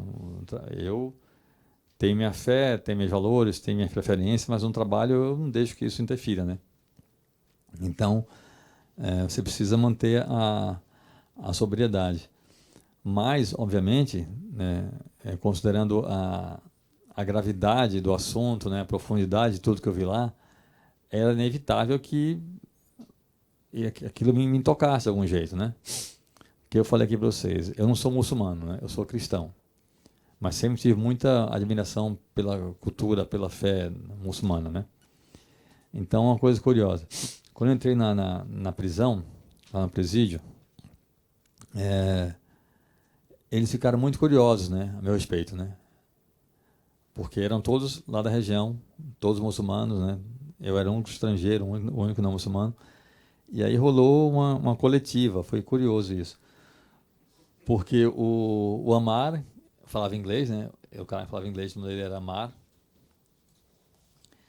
E aí eu fiquei sentado assim no canto, e os presos assim como vocês estão, eram 20 e poucos presos. E eles faziam perguntas em árabe, o Amar traduzia para o inglês, eu respondia. E aí perguntaram tudo, né? De onde eu era, por que eu estava lá, fazendo o quê. E alguns dos presos estavam usando uma roupa tradicional do Islã, que chama galábia, que é aquele vestidão, né, que só os muçulmanos mais conservadores usam. Alguns deles estavam usando essas roupas lá. E um dos caras que estava usando galábia, né, perguntou se eu era muçulmano, por causa da minha cara de árabe, né? Eu falei que não. E aí ele perguntou se eu tinha religião. Eu falei que sim. Aí ele perguntou qual era a minha religião. Eu falei, sou cristão. E aí eu gosto muito de falar sobre isso porque, por causa da guerra, dos ataques terroristas e tudo mais, o mundo ocidental passou a ver a religião do Islã de um jeito muito equivocado, né? Achando que todo muçulmano é terrorista, né? É Bin Laden, e não é isso, né? Eu fiquei 6 dias preso, numa cela, num presídio, com 20 muçulmanos. No primeiro momento que eu entrei na prisão, já falei que eu era cristão e, em momento algum, sofri nenhum tipo de agressão, nem me senti afastado, nem nada de preconceito dos caras que estavam comigo na prisão. Pelo contrário, entendeu? Você tem ideia? Eu entrei na prisão, eram umas 4 e pouca, rolou essa coletiva lá rapidinho. Meia hora depois, ou seja, eu não era amigo de ninguém, né? Meia hora depois, um dos presos, que era o Amar, o que falava árabe, o que falava inglês, ele levantou, ficou em pé assim no canto da cela, voltado para a parede, e começou a cantar uma música.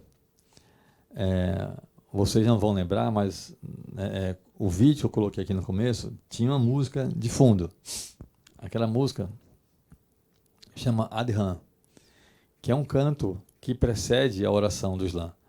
Quando vocês estiverem vendo algum filme que fale sobre o mundo árabe, pode prestar atenção que sempre toca essa música.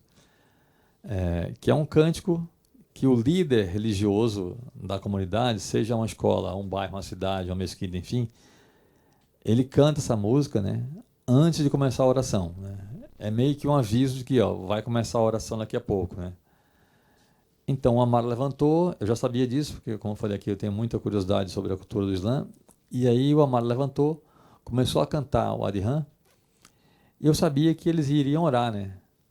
Eu pensei, cara, os caras estão presos aqui nesse inferno e vão orar ainda. E aí chegou a hora da oração, eles começaram a se alinhar, se organizar para orar. E eu queria muito sentir aquela energia boa da fé, né? Aí pensei, eles ficaram todos em pé, ficam todos em pé assim. Aí depois tem aquele movimento de agachar, de colocar o rosto no chão. E aí eu queria muito entrar no grupo da oração com eles, né?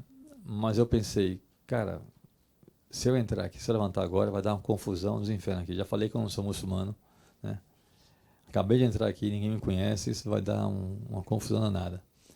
Mas aí eu pensei, mas também, cara, uma confusão mais ou menos, já tô aqui mesmo, né? Aí levantei e fui lá pro grupo de oração, né? Mas fui bem discreto, né? Fui lá para trás, no fim da fila, fiquei lá quietinho. Aí um cara que estava no começo, lá na frente da fila, que estava do lado do Amar, o Amar era o líder. Esse cara esticou assim o braço, me pegou assim, né? Me segurou no meu antebraço. Eu pensei que ele ia me tirar do grupo. Não, ele me puxou lá para frente, para perto dele. E fez assim com um gesto no dedo, né? Para eu olhar para ele, para imitá-lo, né? Eu sabia já um pouco da oração. No começo eu sabia como era em árabe, né? Só o comecinho, até porque é fácil, você repete o que o cara fala. Aí depois eles continuaram orando lá e eu fiquei orando na minha cabeça em português, né? Mas fiz todo o ritual, inclusive o gesto no final de ajoelhar no chão, abaixar, Allahu Akbar, fiz tudo direitinho com eles.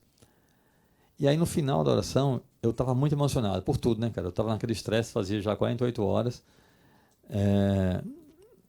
E aí eu sentei assim e fiquei com muita vontade de chorar.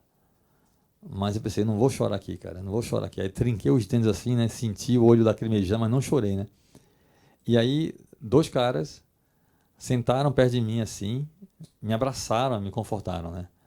E, cara, fazia meia hora que eu tinha entrado lá, entendeu? Não era amigo de ninguém, né? As pessoas já estavam, né, me acolhendo, me confortando, entendeu?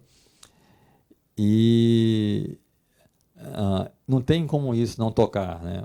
O seu lado, digamos, pessoal, né? Humano, né? Porque naquela confusão, cara, naquele ambiente, no meio da guerra, a gente ouvindo tiros, explosões o dia todo na rua, sabe? Dia a dia eu ia sentindo, sabe assim, o carinho deles, a atenção, sabe assim, solidariedade, generosidade, sabe?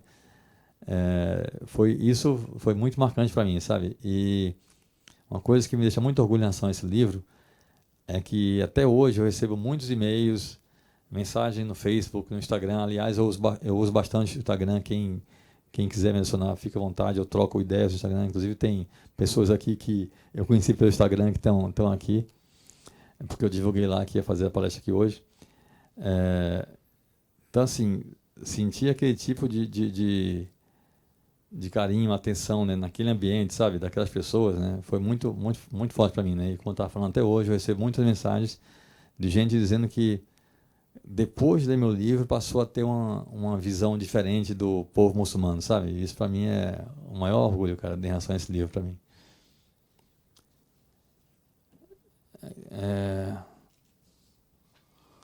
Como você conseguiu trazer todo o material depois de tudo? E como foi o processo da sua libertação? Quem perguntou isso aqui? Então, o material, eu falei, né? Eu coloquei o cartão no bolso aqui da calça, né? A história é engraçada, é curiosa. E aí, quando eu fui sair na noite que eu fiquei na cadeia, na delegacia, antes de ir para o presídio, os caras me revistaram, mas eu mencionei aqui o lance de ter calça com bolso grande nas pernas, na calça cargo, porque eles foram revistar só os bolsos grandes, não olharam o bolso aqui de cima menor, né? Mas eu sabia que em alguma hora alguém ia fazer o trabalho direito, né? E aí naquela noite que eu passei na delegacia, me algemaram numa cama de ferro assim, e tinha um policial que deveria ficar de olho em mim, mas ele dormiu. E aí, eu pensando como eu poderia esconder aquele cartão, né? E eu fiz uma coisa que eu nunca tinha visto em lugar nenhum, nunca vi em lugar nenhum, foi uma ideia tipo James Bond, assim, que eu tive. Eu tava com uma calça, isso aqui chama bainha, né? Isso aqui na calça, né? Aqui embaixo, barra, né? Eu tava com uma calça que tinha uma barra larga assim. E eu pensei, cara, se eu descosturar a barra aqui, vai abrir uma casinha, né? Eu posso colocar o cartão aqui dentro, né? Só que eu não tenho unha, porque eu roubo minhas unhas, então eu não conseguia arrancar a linha. E aí, em cima da mesa, assim, da delegacia, tinha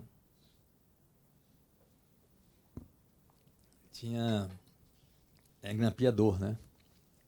E tinha uma caixinha de grampos. Então, eu peguei alguns grampos de grampeador, consegui descosturar aqui um pouco, peguei o cartão e escondi aqui na barra da calça, né?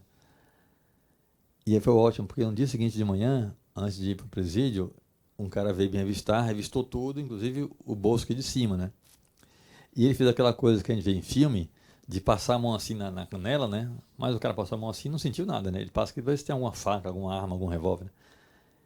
E aí, curioso, porque todos os dias na penitenciária, quando eu acordava, a primeira coisa que eu fazia era colocar a mão aqui para ver se estava lá, entendeu? Então essas fotos que eu tenho, o vídeo que eu tenho da guerra, tudo, eu tenho graças a isso, porque o cartão ficou aqui na barra da calça, né? E a minha libertação foi como eu contei, né? Eu estava preso, não me deixaram dar nenhum telefonema, então não conseguia avisar ninguém. Só que eu tinha deixado a redação já orientada, né? Por causa de, se eu não voltasse, até porque assim, eu falei para ele o seguinte, eu falei, ó, quando eu cheguei em Homs, antes de sair da rodoviária, eu mandei na época eu nem tinha ainda WhatsApp, acho que eu mandei um SMS, eu liguei, não lembro, para a redação, dizendo, ó, tô em Homs, o mundo aqui tá acabando, é tiro e bomba o tempo todo, então não sei quando eu vou ter de novo telefone e internet. Se eu ficar uns dias sumido, não entre em pânico, né? Eu posso apenas estar sem comunicação. Até porque eu ia para a guerra. O visto de imprensa que eles me deram na Síria era de 6 dias. Era de uma semana, né? 7 dias. Então, um dia era a viagem para chegar lá e eu teria mais 6 dias.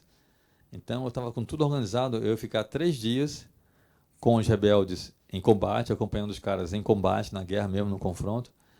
E mais 3 dias em Homs, né? Na cidade que eu queria ver o que eu falei aqui, né? Como as pessoas vivem naquele ambiente, estudam, namoram, vão para o cinema, passeiam, se tem vida ou não nesse lugar. Então eu falei para eles, ó, se eu não der notícias nos próximos dias, não entre em pânico. Agora, se na quarta-feira, que é o dia que eu ia voltar, não der notícia, entre em pânico, por favor, né? Deu coisa errada, né? E aí, aconteceu isso, quarta-feira, eu não dei notícia nenhuma. O pessoal da revista ainda teve cuidado de ligar para a companhia aérea, saber se eu tinha embarcado em Beirute. Disseram que eu não tinha embarcado. E aí eles cometeram um deslize, que foi só se preocupar com isso no fim do dia. Aí, 6 da tarde aqui, eles ligaram para o Bruno, que era meu contato lá na embaixada. Só que já era meia-noite. A Síria são 6 horas a mais. E o Bruno estava em casa, já dormindo, né? Pegou o celular e falou, ó, ok, amanhã eu vejo isso, agora aqui é meia-noite.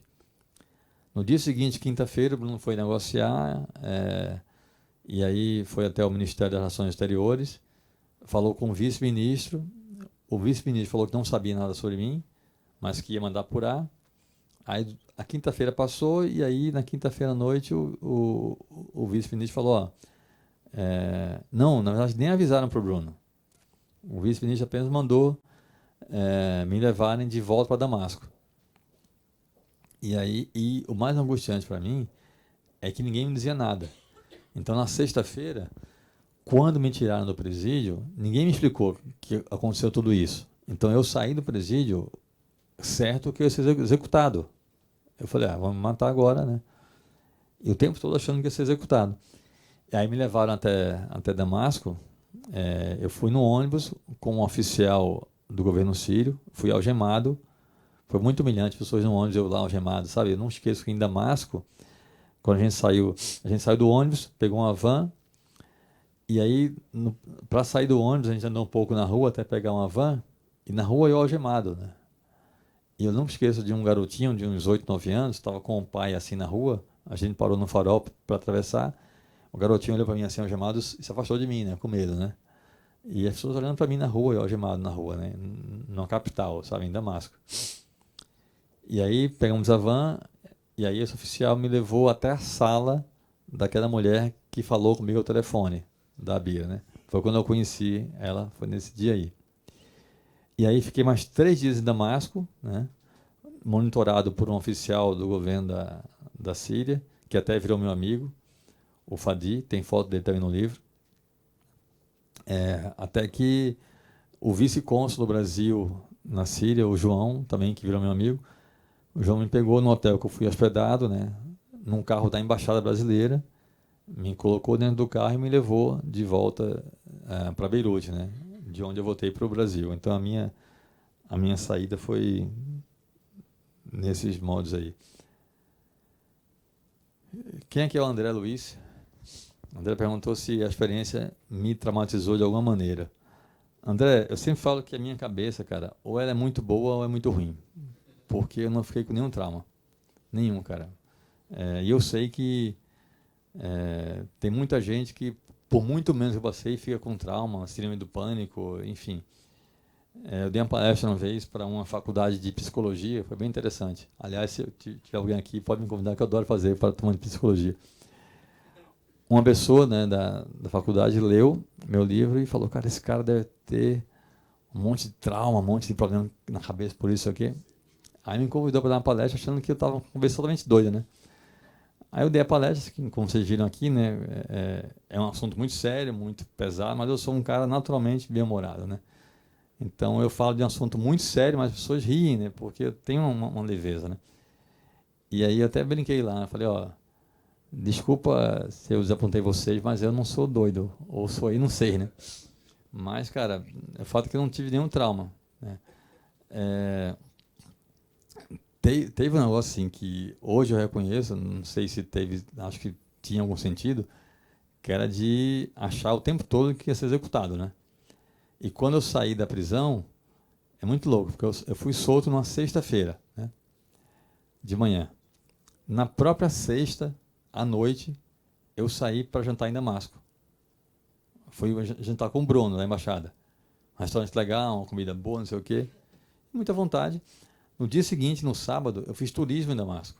Eu fui na mesquita de Damasco, eu fiz fotos, fui no mercado público de Damasco. Por outro lado, estava ainda meio noiado, porque eu fui acompanhado pelo Fadi. O Fadi é do governo da Síria, né? Estava me acompanhando. Ele é jornalista, trabalha no Ministério da Informação, ele é subordinado à mulher do telefone, a Abir. E aí fui com ele para a mesquita. Eu gosto muito das mesquitas do mundo todo. A de Damasco é uma das mais lindas do mundo, cara. Que lugar lindo. E aí da mesquita a gente foi no mercado público, né? Que é outro mercado também histórico no mundo. Pra vocês terem ideia, a cidade de Damasco é a cidade do mundo que há mais tempo é capital do país. Damasco é citado na Bíblia 4.000 a.C., entendeu? Assim, é uma cidade muito, muito histórica. E aí a gente andando, né, lá no mercado público, eu parei para comprar um negócio e de repente o Fadi sumiu. Não vi mais o cara. E aí eu pensei, putz, esse cara me trouxe aqui, isso aqui é uma emboscada. E eu olhei para você olhar para pessoas assim, né, assustado, né? Eu olhei para um cara e vi o cara olhando para mim também assim meio estranho, né? Eu falei, esse cara vai me matar, cara. E aí, se você olha para alguém na rua com um olhar estranho, o cara vai olhar até você estranho, mas na hora isso não me ocorreu. E aí, como eu tenho uma cabeça geográfica muito boa para os lugares, cara, eu saí correndo na rua, fui direto para o hotel que eu estava, correndo sem parar, até o hotel. E cheguei no hotel, fiquei ligando para o Fadi, só que depois ele me ligou. Ele falou que ele me viu entrar na loja, ele entrou em outra loja só e a gente se desencontrou, foi só isso. Mas assim, eu fiquei bem, bem preocupado. E tem uma coisa que não é um trauma, mas assim, foi muito marcante para mim, que eu tomo muita água, eu gosto muito de tomar água, eu gosto mesmo, eu tenho um prazer louco em tomar água. E até hoje, e é algo tão simples pra gente, né, cara, tomar água, né? E até hoje, muitas vezes eu tomo água em casa, ou num evento assim, quando eu faço palestra, sempre, né, que eu cito isso, sempre tem água perto de mim. E lá na Síria, tomar água era muito difícil, porque a água da prisão era péssima, tinha um sabor horroroso. Então eu segurava a minha sede o máximo que eu podia, para beber só no último instante, porque realmente era um sabor pavoroso, muito, muito, muito, muito ruim, sabe? E também aquela coisa que é meio piegas, mas quero de você dar valor às coisas pequenas, sabe? Tipo, ter um travesseiro. Eu dormia no chão, lá na prisão. Dormia numa estopa dessa finurinha assim, né? Então, você ter uma cama, você ter os travesseiros, ter um edredom em dias de frio, sabe? Você ter um chuveiro quente, sabe? Essas coisinhas assim, sabe? Que a gente tem, acha que todo mundo tem, mas todo mundo não tem isso, né? Nem todo mundo tem, infelizmente, né? Então, essas coisas pequenas do dia a dia também passaram a ter um certo valor maior para mim, sabe? Assim, eu sempre penso nisso. Diante de tudo que foi visto na Síria, diante da atual situação do país, que começa, não entendi aqui, acho que é árabe aqui, que começa não sei o quê, que começa a delinear o fim da guerra, qual seria a melhor solução, a queda ou permanência de Bashar al-Assad? Quem perguntou isso aqui? Então, isso aqui é complicado. Larissa, né? Porque é o seguinte, eu falei isso que eu vou falar agora, numa palestra que eu dei, numa mesquita, para pessoas da comunidade árabe. Eu não tenho motivo algum para gostar do Bashar, né? Eu fui preso pelo governo dele, apesar de estar no país legalmente, com visto de imprensa. Mas, pelo que eu sei, pelo que eu vi, se o Bashar cair e a oposição pegar o poder, vai ficar muito pior para o povo da Síria, muito pior. Porque um dos motivos do conflito é que o Bashar, ele faz parte de um ramo da sociedade, né, que é alauíta, que eles são mais tolerantes. Eles até estimulam a diferença, né? Então, por exemplo, como a Síria, há uns 50 anos mais ou menos, é dominada pela família do Bashar al-Assad, por alauítas, então na Síria você vê mulheres usando a roupa que quiser. Eu vi em Damasco, meninas de mini saia, de blusinha. Na Síria tem, pouca gente sabe disso, na Síria tem mulheres deputadas. Na Síria a mulher pode dirigir. Eu acho que já é um risco que poderia não acontecer, né? Já é um pouco exagero deixar de dirigir.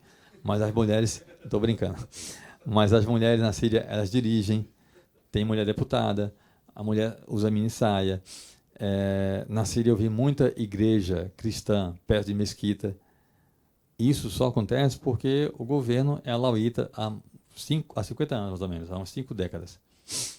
E essa liberdade religiosa, essa liberdade das mulheres, essa é uma das coisas que os sunitas, que são maioria no país, não admitem, né?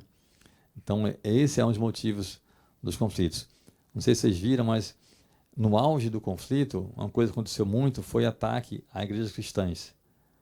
Tem uma cidade na Síria, que eu sempre esqueço o nome, mas é uma cidade que, se não me engano, é o último lugar do mundo onde se fala o aramaico arcaico de Jesus. E é uma comunidade cristã. Então, o que acontece? Esse lugar virou um ponto turístico, porque gente do mundo todo ia para esse lugar para ouvir as pessoas recitarem o Pai Nosso, exatamente como Jesus, para quem crê, né, falou há 2000 anos, entendeu? Essa cidade foi dizimada pelos rebeldes, né, no auge do conflito, né, pelo Estado Islâmico, né?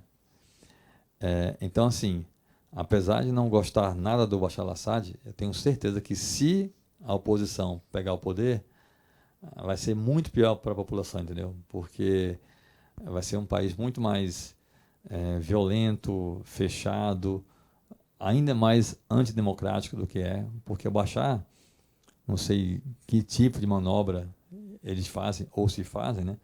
Mas o Bashar, eles têm eleições lá, né?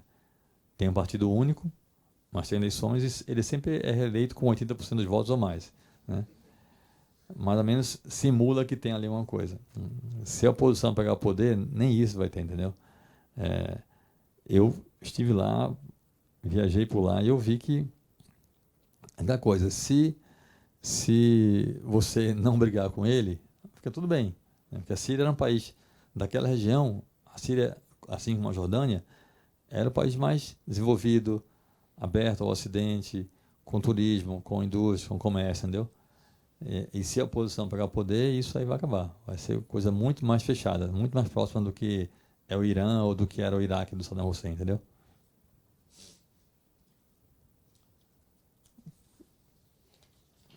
Qual foi?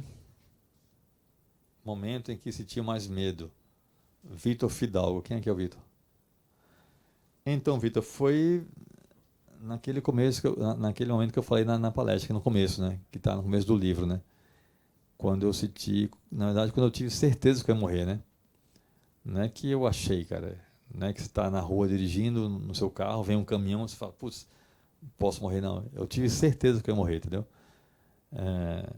E eu achei que eu tinha morrido, né? Então, assim, um momento, cara, que eu nunca... Aquilo foi há mais de 7 anos e eu lembro exatamente o que eu senti, sabe? Por outro lado, foi muito bom, porque assim como eu senti um pavor gigantesco, né? O medo de morrer, que eu não queria morrer, ao mesmo tempo, eu estava muito tranquilo, sabe? Eu, assim, não chorei, não gritei, não estava apavorado. Eu não queria morrer, naturalmente, mas eu tinha muita consciência de que eu estava ali porque eu queria estar, entendeu? Então, o que eu pensava é o seguinte, cara, eu sabia que isso podia acontecer, eu estou onde eu queria estar, fazendo o que eu queria estar fazendo, entendeu? Se é para morrer assim, tá tudo bem. Eu prefiro morrer assim do que morrer doente numa cama ou num acidente idiota na rua, sabe? Eu lembro de uma entrevista que eu vi com a mãe da Mary Colvin, né? Aquela britânica que foi morta lá em Homs, jornalista. Entrevistaram a mãe dela depois da morte dela e a mãe dela falou assim: estou muito triste, mas me conforta saber que a minha filha morreu fazendo o que ela amava, entendeu? Se eu morrer num episódio desse, eu vou ficar muito feliz se meus pais falarem isso, assim, que estão tristes, mas que sabem que eu morri fazendo o que eu amava, entendeu? Assim, eu acho isso muito mais, tipo, Ayrton Senna morreu dirigindo, sabe? Assim, o cara morreu fazendo o que ele amava fazer, né? Ele sabe que é perigoso, né? É que nem a gente que faz jornalismo em áreas de conflito, em alguma coisa perigosa, sabe? Assim, você tem que fazer consciente que está correndo risco, né? Perguntando se eu voltei a falar com o Amar e os outros amigos lá da prisão. Quem perguntou isso? Então, isso é bacana. Eu saí da prisão, né? Quando eu saí da prisão, eu até conto isso, um livro que eu troquei contatos com o Amar, né? E uns 3, 4 meses depois, ele me ligou. Porque eu saí e ele ficou preso, então não tinha como eu ligar para ele, né? Ele me ligou um dia, eu estava no trabalho, na redação, atendi o telefone, era ele, fiquei muito feliz. E a gente ficou se falando com certa frequência, né? Ele me falou que os outros... Eu fiz 3 amigos na prisão, 3 irmãos. O Amar, o Adnan e o Walid. Perguntei dos caras para ele, ele falou que não sabia. Quando ele saiu da prisão, os 2 estavam lá. E a gente ficou se falando, né? Acho que durante quase um ano ou um pouco mais eu fiquei falando direto não, assim, a cada 1 mês, 2 meses eu ligava para ele, ele me ligava. Mas faz mais de um ano que eu não falo com ele, né? Tentei ligar de novo, o telefone desligado, não atende. Eu espero que ele esteja em outro lugar, tenha ido embora, até porque ele me disse que tinha planos de ir para o Líbano. Ele me falou uma das vezes que sabia que o Adnan tinha voltado, tinha ido também para o Líbano, mas não sabia nada do Walid. Então, assim, o que eu sei deles é isso, né? Assim, eu espero sinceramente que eles estejam bem, né? Porque sem aqueles 3 caras eu teria ficado louco lá dentro, cara. O Amar, além de tudo, além de ter virado irmão para mim, ele era o cara que falava inglês, né? Então o livro existe e é tão legal, né? Tem tantas histórias, porque ele era meu intérprete lá dentro, né? Eu entrevistei vários presos usando o Amar como intérprete, né? Minha pergunta aqui, aí perguntando se eu cobriria alguma guerra novamente. Quem mandou isso aqui? Então, eu quero muito cobrir de novo, cara. Preciso ir de novo para um lugar desse. Eu tenho um projeto que eu quero morar em Gaza durante 3 meses e contar como é que é. A mesma coisa que fiz em Homs, né? Quero contar como é que é a vida, porque a gente só vê falar de guerra em Gaza, né? Mas as pessoas vivem lá, né? Em Gaza tem praia, pessoas surfam em Gaza, certamente tem festa. Nada no mundo é só triste, nem só alegre, entendeu? Então, assim, eu não quero ficar lá uma semana, eu quero morar lá durante 3 meses. Estou com uns contatos já em andamento aí, eu quero morar em Gaza durante 3 meses e mostrar como é que é a vida lá, como é que é viver naquele lugar, sabe? Não só falar da guerra, falar de tudo. Falar da guerra também, né? Obviamente, mas falar da vida lá. Perguntando se eu tenho contato com as pessoas, eu acabei de responder aqui. Aqui é a pergunta que respondendo agora sobre se eu tenho contatos com o pessoal lá ainda. Se eu considero que a matéria de geopolítica no curso de jornalismo é muito importante. Quem perguntou isso aqui? Se tem alguma dica de livro sobre geopolítica para estudar. Tem um livro muito bom chamado Dias de Inferno na Síria. Não estou brincando. Então, eu acho sim importante, né? Mas assim, na minha cabeça,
aliás, assim, quem tem Telecine em casa, o Now, pode ver, foi feito um filme, né, no cinema baseado nesse meu livro, chama O Nome da Morte.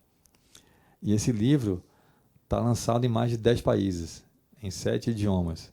Eu sou hoje o autor brasileiro de livro-reportagem mais publicado no mundo, né, graças a esse livro. E é um livro que conta a história real de um assassino de aluguel que matou quase 500 pessoas no Brasil. E esse cara está vivo e está solto, né? E meu livro, como todos os meus livros, tem lá o nome real de todo mundo. O nome real dos mandantes, dos crimes, do assassino, das vítimas. Eu sempre trabalho assim.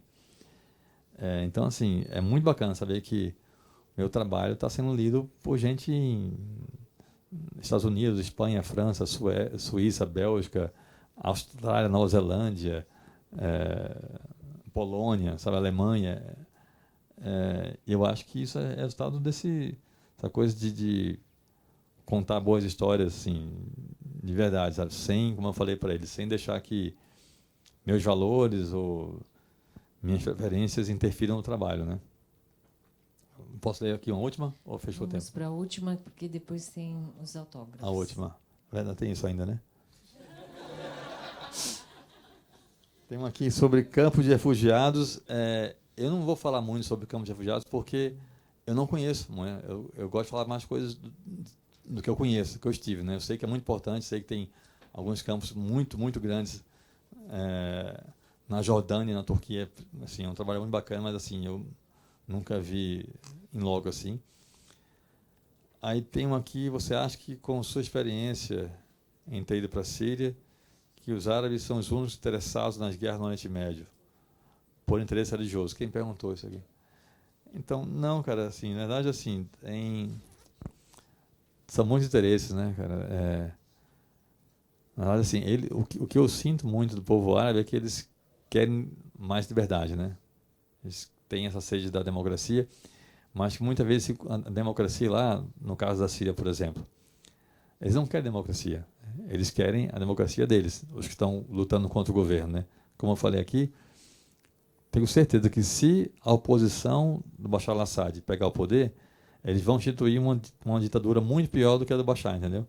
Então, assim, o conceito, assim, no Brasil, cara, a nossa democracia ainda está engatinhando, é muito fraca, né? Imagina no mundo árabe, né? Então, assim, é um conceito muito, muito delicado ainda e muito, eu não estou achando a palavra, quero falar, muito frágil, né? Então, assim, são muitos interesses. Pessoal, acabou, né? É isso que eu queria agradecer a vocês e do dossiê, bacana pra caramba. Agora vai ter aqui uma sessão de autógrafos, tá? E é de graça o autógrafo, né? Então, tá. Obrigado.